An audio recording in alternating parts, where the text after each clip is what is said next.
Naam, asante sana. Hii ni Tanganyika FM kupitia Tanganyika TV. Jina langu ni Omari Makelele Ozil. Tanganyika FM Radio. Kwa pamoja tukupashe. Na kukaribisha kuweza kusikiliza taarifa zetu za habari ambazo zimejiri katika maeneo mbalimbali ya nchi ya Jamhuri ya Kidemokrasia ya Kongo. Tuanzie huko katika jimbo la Kivu ya Kaskazini pa Walikale ambako ni shamba la mapambano. Watu watatu ndio waliweza kuuawa kwa kupigwa risasi siku ya Jumatano ya wiki iliyopita ya tarehe 26 Machi 2025 katika mapambano kati ya wazalendo na wahasi wa M23 katika eneo la Walikale jimboni Kivu ya Kaskazini. Kulingana na duru za mahali zaeleza kwamba mapambano hayo yalijiri katika kijiji cha Luchwembe na kusababisha raia wengi kuyahama makazi yao kutokana na mapambano hayo, na ambako wanajeshi wa M23 waendelea kusalia eneo hilo la Walikale licha ya hatua ya kusitisha mapigano kuweza kuchukuliwa. Tubaki tu katika jimbo hilo la Kivu ya Kaskazini katika tarafa la Ruchuru ni kwamba harakati za utoaji msaada wa kiutu zimeanzishwa mara tena katika eneo mbalimbali za mtaa wa afya wa Ruchuru. Ndivyo limehakikisha shirika la kiutu la eneo la Ruchuru na kudai kwamba watu wanahitaji msaada mwingine zaidi. Akizungumza na Tanganyika FM kupitia Tanganyika TV, Jackson Mbula ambaye ni coordinator wa shirika la kiutu la mahali hapo amesema kuwa tayari msaada umetolewa kwa wale waliorejea, huku upande mwingine akiomba kwa wale wanaonufaika na msaada huo kutaja unyanyasaji wowote ule unaoendeshwa wakati wa kupewa misaada hiyo. Tumsikilize hapa na eleza yafuatayo. Wito kwangu kwa wanashirika za kiutu ni kujua kama tuna kanuni zetu ambazo zinaongoza kazi ya kazi za binadamu kama kazi za kiutu. Kati yake ile ambayo tunaita kutokuwa na mwegemeo fulani ama independence, na kutokubagua mtu kupata msaada kweli aipate, asibaguliwe kwa sababu ni wa hali fulani, kwa sababu lakini ikiwemo ameheshimu hiyo kanuni ya mtu ambaye ni mkimbizi au ni mtu ambaye anatoka kwenye maisha ya ukimbizi na kurudi kwake aweze kupewa msaada. Jambo lingine ni kuona vitendo vibaya ambavyo vinafanyika,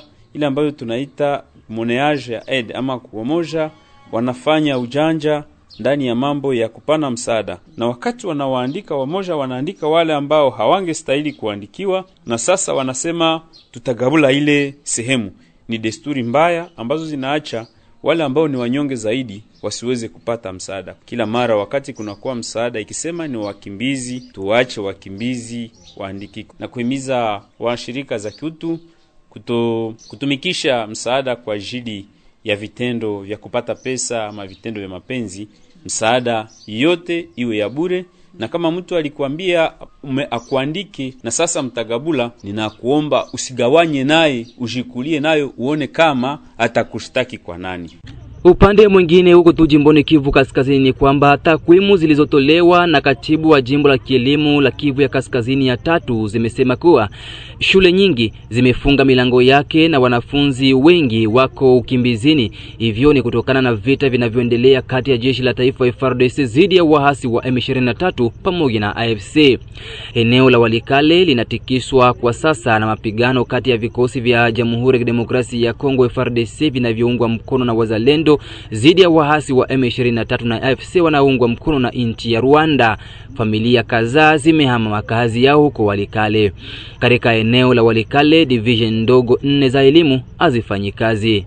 Kwa jumla ni wanafunzi wa primari 92,700 na wanafunzi wa sekondari 35,948 wa sekondari wananyimwa elimu katika eneo la Walikale kwa sababu ya vita. Katika tarafa la Masisi pia hali ya elimu haiko vizuri. Shule za msingi 152 na vituo 98 vya sekondari havifanyi kazi, vyote vinafungwa. Huko Masisi idadi ya watoto wa shule na walimu hawapatikani mashuleni kwa sababu shule hizo zinafungua tena milango yake chini ya shinikizo ya wahasi wa M23. Tutoke huko katika jimbo la Kivu ya Kaskazini tujelekeze katika jimbo la Kivu ya Kusini. Katika mji wa Baraka ni kwamba biashara nyingi za aina tofauti zimeteketea kwa moto ndani ya boti ambayo imeungua, kisha moto wake ambao uliunguzwa bado kujulikana umetokea wapi kwa sasa. Ajali hiyo imetokea katika bandari ya Mshimbake mjini Baraka, tukiwa katika tarafa la Fizi, jimboni Kivu ya Kusini. Kulingana naye Polo Samsoni, mfanyakazi kwenye boti hilo la Mariamu lililoungua na ambaye amepata jeraha la kuungua kwenye mkono wake, amesema kutokufahamu chanzo cha moto huo kutokea ambao ulisababisha madhara ya vitu ndani ya boti hilo. Tumsikilize mfanyakazi wa boti hilo lililoungua kwa moto akiwa mbele ya microphone za Tanganyika FM kupitia Tanganyika TV katika mji wa Baraka. Pale kwenye boti tumekuja na mzigo wa mafuta na mayai, kuna unga na mchele. Unga na mchele viko mbele, mayai yako katikati, mafuta yako nyuma kule. Sasa tulivyokuja kuna watu tulikuja nao walikuwa wamekaa juu yale mafuta. Yale mafuta yakawa kama mezidiwa uzito, yakawa navujisha mafuta. Nikienda kule mbele kuwasha pampu, nikitoa maji umote kwenye miguu, kwenye mikono, narudi nimeng'aa mafuta petroli kutoka na jinsi anavuja na kuja kule mbele. Na ukiangalia maji unaona mafuta. Leo asubuhi kutokana na muda mrefu tulikuwa tujasengu, nikataka kuwasha, maana sisi ile pampu ni kamba kuvuta. Unazungusha mwenyewe kwa mkono unavuta. Sasa ile nimewasha fika kule chini nazungusha, kwanza nikashindwa awamu ya kwanza kutokana na hali iliyoko kule. Machozi yanatoka, nasikia kwenye mapua, nikarudi juu nikamwache, nikamwambia yule aliyekuwa pale juu, "Eba ni huku chini. Petroli ina harufu sana.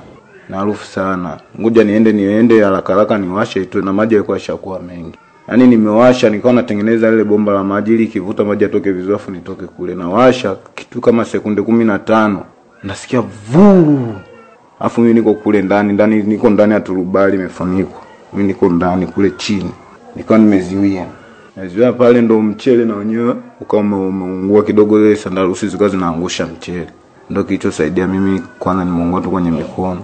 Na mimi nikapitia ile njia kwenye mchele ulivyokuwa na mwaika, ndo nikaruka maji. Naruka maji nakuta wenzangu wote wako maji na boti inawaka moto. Hala sijui hata mlipuko umetokana ni, lakini mimi kule nimemaliza kuwasha pampu natengeneza ili itoe maji, na shangaa inafika inalipuka. Sikia kitu kama radi tu boom. Dumu zilikuwa nyingi za mafuta. Na jana ile tulijaribu kupangwa tukawa tunanyoosha walau zirudi kwenye uzima wake kwa sababu zilikuwa zimekaliwa na watu uzito ule.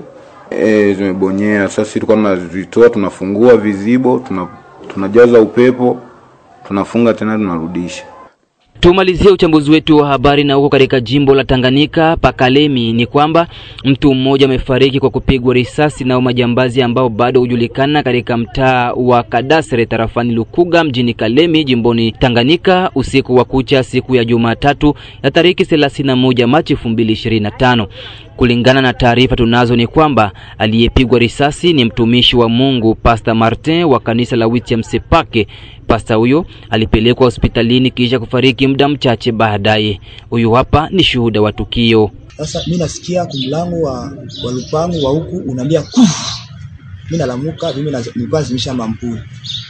Najaribu kufungula redio kidogo hivi, naona wanaume presque 7. Kila mtu yuko na ardhi. Banaingia nyumba ya chini, banaangalia mune, mlikuwa tu mzee mwingine ni mlevi yake, iko sababu kumfanya hata kitu. Banafika kumlango yangu, banagonga mlango, banavunja ile mabio kwanza ile mabunduki yao. Kisha banatosheka torshi, bananiona. Bananiteleza wananiambia kuya fungule mlango sino tutakupiga risasi. Nikamwambia hakuna probleme, acha nifungule, mimi nafungula mlango. Banipia kwanza hapa kipasi mimi naanguka. Nikamwambia niko 11 sina makuta na niko mpangai hapa.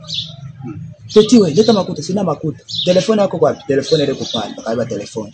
Ile mkonda kule bakakuta pale kwa sana zikali yangu palikuwa 240,000 francs ya essence. Bakaiba wakatia mfuko, bakatoka. Ile mkutoka na mimi kuchomoka nyuma hapo, ndio kuruka lupango na mimi. Sasa nachomoka na tena kwa pasali ni msinyale. Kufika kule baisha yala. Bashefu na hata moyo hakuna kulamuka. Kulalamika hata mtu mmoja hakuna kulamuka. Ndio basi tukaanza lia. Na ndiko si FA yote ilikuwa vile. Na ni hapo ndipo natamatisha taarifa zetu za habari za Tanganyika FM kupitia Tanganyika TV. Jina langu ni Omari Makelele Ozil. Habari za muda huu mpendwa mtazamaji wa Tanganyika TV. Kwa jina naitwa Suzana Mbokile, natokea kitengo cha biashara na manunuzi hapa Tanganyika TV. Nipende kuchukua fursa hii kukaribisha hewe mfanyabiashara kutangaza biashara yako pamoja nasi. Maana katika ulimwengu huu wa sasa media kama Tanganyika TV ndio mahara pekee ambapo unaweza kukuza na kuendeleza biashara yako. Haijalishi ni biashara ipi unayofanya, ina mtaji mkubwa au mdogo. Tanganyika TV inaweza kukuweka karibu na wateja wako na kukuza manunuzi ya bidhaa zako unazouza. Hebu fikiria, hata vikundi vya maendeleo tunawezaje kuendelea bila kujitangaza? Karibu utangaze nasi, ewe mfanyabiashara, mjasiriamali, mwanamuziki, wanasiasa na wengine wote. Karibuni sana sana sana. Unaweza kuwasiliana nasi kupitia namba zetu za ofisi zilizopo hapo chini. Hata kama una matangazo, Tanganyika TV tunaweza kukutengenezea, kwa sababu tunawafanya kazi na madirector wabobezi waliobobea katika shughuli za video production na graphic design. Tanganyika TV, kwa pamoja tukupashe.